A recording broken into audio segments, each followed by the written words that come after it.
Welcome back, ladies and gentlemen. You are watching your operational briefing for March 30th, 2026, and today's edition opens with a correction that actually turns out to be good news. Earlier this week, assessments suggested Ukrainian forces had recaptured a significant portion of Primorsk. That picture was wrong. Direct contact with units on the ground has clarified the situation. Primorsk is fully under Russian control. Richna has now been documentarily confirmed for the first time in 2 months, and Russian infantry are already probing the opposite bank of the Konka River. The western flank of the Zaporizhia direction is in considerably better shape than the information environment suggested. We will also give an honest strategic assessment of the eastern flank, because the Ukrainian counteroffensive, while territorially limited, has demonstrably delayed the Russian timeline toward Orikhiv and Zaporizhia by several months. That is a fact worth acknowledging. Elsewhere, the post-Hryshine momentum is beginning to show. Reports of Russian entry into Novoalexandrivka and Vasilivka are arriving, unverified on camera yet, but the sourcing is solid. In Kostyantynivka, a confirmed advance in the Megatex industrial zone. In Lyman, southeastern pressure continues to build. And in Kupiansk, fresh footage documents Russian presence inside the city itself, making Ukrainian claims of full control over the city impossible to sustain. A full map walk from Zaporizhia to Sumy. Let us get into it. Before moving to the breakdown of specific sectors, a systemic change in the character of combat operations must be recorded, one that defines the operational picture across the entire line of contact. Large-scale breakthroughs are not being observed at this time in favor of either the Russian or Ukrainian side. The reason is not an absence of intent or resources, but a qualitative shift in the fire environment. According to available assessments, up to 8 out of 10 personnel casualties on both sides are caused by FPV drones.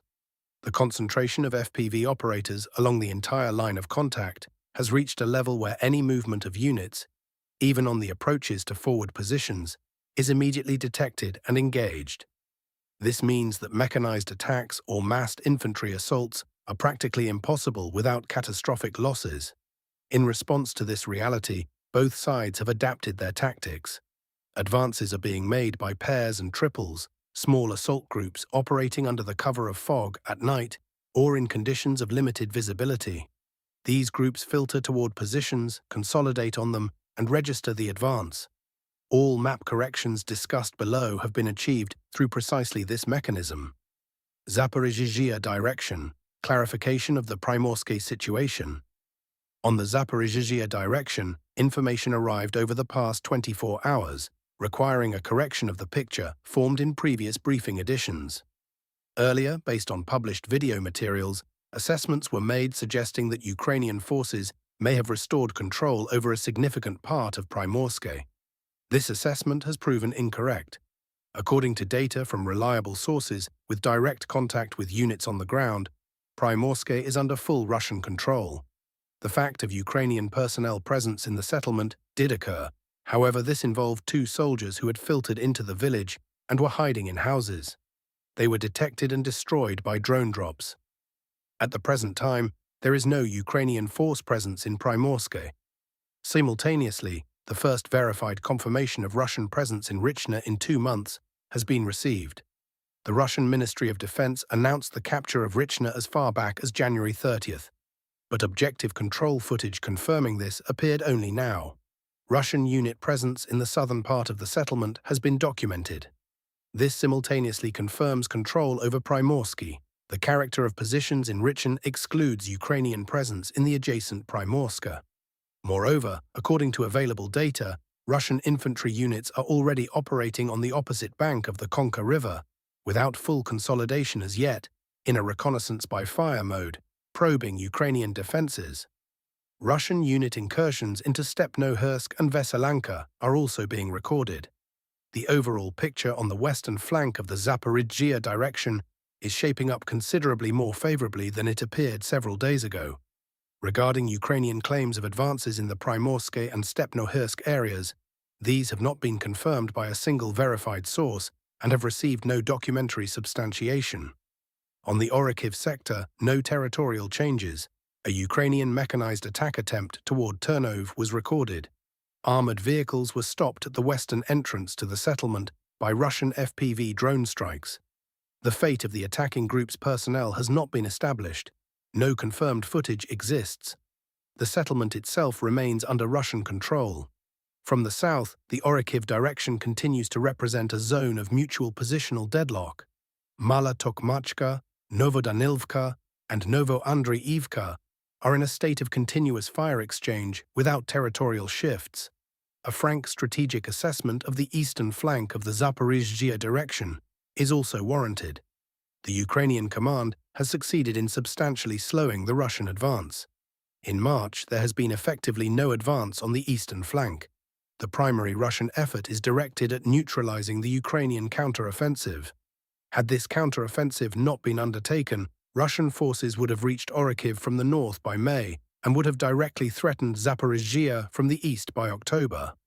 The realistic timeline for reaching Orikhiv is now midsummer under an optimistic scenario, with a threat to Zaporizhia from the east being a perspective of early 2027.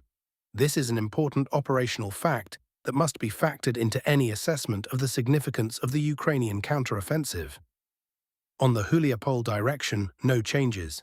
Reports are arriving of Russian zone of control expansion in the areas of Zaliznichne and Tsvitkove, with continued strikes against Ukrainian positions in Huliapola, Verkhnya Tersa, and Voskresenivka. Of separate note, the passage of Luhivske under full Russian control has been confirmed. The Russian Ministry of Defense also confirmed this, noting zone of control expansion in the vicinity of the settlement. Pokrovsk direction, Hryshiny, the post-Hryshyn tempo. On the Pokrovsk direction, no cartographic changes over the past 24 hours, but incoming data indicates that following the conclusion of the prolonged fighting for Hryshyn, the offensive tempo in this sector is beginning to build. According to data from sources not yet backed by objective control footage, Russian units have entered Novo-Alexandrivka and taken approximately half the settlement under control. Simultaneously, a foothold in Vasilivka has been recorded. Both advances have not yet been documentarily verified, but the source base for them is assessed as reasonably reliable. Map corrections will be entered upon receipt of confirming materials, expected within the next few days.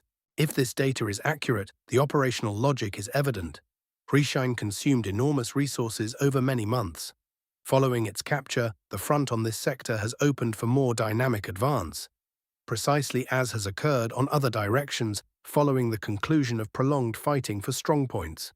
In the Kotlino area, the front line straightening between Hryshyn and Kotlino continues, with zone of control expansion along the E50 road towards Serhivka. Confirming materials have not yet arrived. April on this sector will in all likelihood bring substantial map changes. Dobropilya direction, Belitske, the assault continues. On the Dobropilya direction, a confirmed advance has been recorded in Belitska. A video material from the production sector in the southern part of the settlement documented a Ukrainian strike against Russian positions in an industrial zone. Based on this footage, a Russian advance of 300 meters with consolidation in the residential built-up area of the southern sector has been established. Russian units are thus continuing the methodical displacement of Ukrainian forces from Belitske, advancing simultaneously from the east and from the south. The settlement may pass under full Russian control within the next week. Across the entire Dobropilya line of contact, intensive strikes against Ukrainian force positions continue. In the areas of Kucherov Yar, Vilna, Dobropilya itself, Chernihivka, Shevchenko, and Svitle. Fighting in the forest plantations on the approaches to Kucherov Yar continues. Kostyantynivka direction. The Megatex industrial zone on the Kostyantynivka direction, a confirmed advance has been recorded in the industrial zone of the city. From the Megatex industrial zone, a video material was received documenting a Ukrainian strike against Russian positions in production premises, and simultaneously confirming a Russian zone of control expansion of 400 meters. All marked territory has passed under full Russian control. Control over industrial facilities carries tactical significance. They provide cover, firing positions, and staging areas for further advance into residential districts. The Ukrainian side is redeploying reserves into the central part of Kostyantynivka in an attempt to stabilize the front line, which in itself attests to the reality of Russian pressure. On the approaches, pressure continues toward Ilyanivka and Dova Balka without confirmed territorial changes. Sloviansk direction. Alexandrivka and Minkivka. On the Sloviansk direction, no cartographic changes, but incoming data warrants attention. In the Minkivka area, Russian forces are significantly expanding their zone of control south of the settlement, advancing from the direction of Orikhiv. Ukrainian forces that had attempted a counterattack and temporarily entered the central part of Minkivka were expelled and withdrew, confirming materials on the scale of the southern expansion are expected in the near term. Near Kaliniki, meeting engagements continue. Russian forces are expanding their zone of control west of the settlement.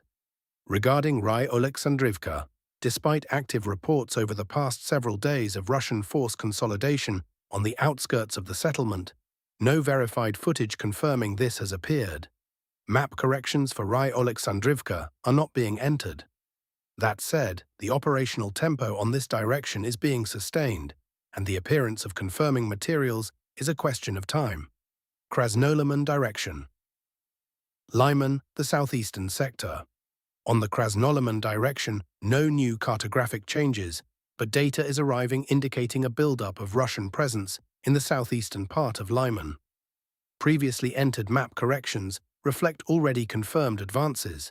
Additional verification on the southeastern sector is expected in the near term. Reports are also arriving of Russian zone of control expansion from the direction of Drapatyi, but no confirming materials have been received from the southwestern sector. According to a number of sources, the concentration of Ukrainian FPV operators in this area remains high, constraining the advance in the vicinity of Drapatyi. The Russian Ministry of Defense previously officially announced the passage of Drapatyi under Russian control. However, without visual confirmation, map corrections for this settlement are not being entered. The strategic priority of Lyman remains unchanged. The conclusion of fighting for the city opens a flanking bypass of Sloviansk, without the need for a frontal assault through its fortified approaches. Kupiansk direction. Kovsharivka and Kupiansk. On the Kupiansk direction, two separate episodes requiring differentiation by degree of verification. The first, Kovsharivka. A number of Russian sources report the passage of the settlement under full Russian control. Sufficient objective control footage has not yet been received. It is important to understand the scale of the object. Kovsharivka is not a small village. It is a significant settlement with a pre-war population of approximately 18,000 people and multi-story residential construction. Verifying control over an object of this scale requires multiple independent video materials from different parts of the settlement. The capture is theoretically possible. Footage of Russian presence from this area had been received previously. However, until sufficient documentary evidence accumulates, this question remains open. The second, advance within Kupiansk itself. A video material has been received from the northern part of the city. Russian positions in residential buildings at a distance of 2 kilometers from the zone of established Russian control. This confirms what has been stated repeatedly in previous briefings. Ukrainian claims of full control over Kupiansk do not correspond to reality. Russian units are present in both the northern and southern parts of the city, whether assault groups or reconnaissance and sabotage detachments. Full Ukrainian control over Kupiansk is effectively excluded by the existing evidence. Reports are also arriving of Russian zone of control expansion east of Novoplatonivka toward the settlement itself, an advance of up to 2 kilometers along the line of contact. Kharkiv and Vovchansk directions. On the Kharkiv direction, no significant cartographic changes. In the Vovchansk area, massive Ukrainian force casualties from Russian FPV drones are being recorded during reinforcement transfer attempts. The concentration of FPV operators on both sides of this sector is so high that advance by either side is effectively blocked, despite continuous combat contacts. Sumy and Luch directions. On the Sumy direction, reports of Russian zone of control expansion in the areas of Pokrovsk and Vysoke are arriving for the fifth consecutive day. The specific volume of today's advance has not been specified. Verified footage is still absent. However, the consistency of the information stream over 5 consecutive days constitutes a weighty indirect indicator of real ground movement, presumably through forest tracts with a vector toward Krasnopilia. On the Kharkiv direction, reports are arriving of Russian zone of control expansion along the line from Sopich toward Kharkivka in the direction of Kharkiv. No verified materials have been received. The last confirmed change remains the capture of Potapivka. Consolidated daily assessment. March 30th did not produce a single large event, but formed a picture of consistent multi-point pressure with several important clarifications to the operational picture. Key conclusions of the day. On the Zaporizhia direction, the situation is considerably better than it appeared several days ago. Primorske, Stepnohersk and Richne are under Russian control, and presence on the opposite bank of the Konka has been recorded. On the Pokrovsk direction, the post-Hryshine tempo is beginning to materialize. Novo-Oleksandrivka and Vasiliivka are in the zone of active operations. In Lyman, pressure in the southeastern sector is building. In Kostyantynivka, an advance in the industrial zone has been confirmed. On the Kupiansk direction, Russian presence inside the city itself has been documented. Questions requiring verification: Kovsharivka, Ry-Oleksandrivka, the scale of advances on the Sumy and Luch directions. April is shaping up as a month of potentially significant changes across several directions simultaneously. Pokrovsk, Lyman, Kostyantynivka, Sloviansk. Briefing compiled as of March 30th, 2026. A number of positions require clarification as verified materials continue to come in.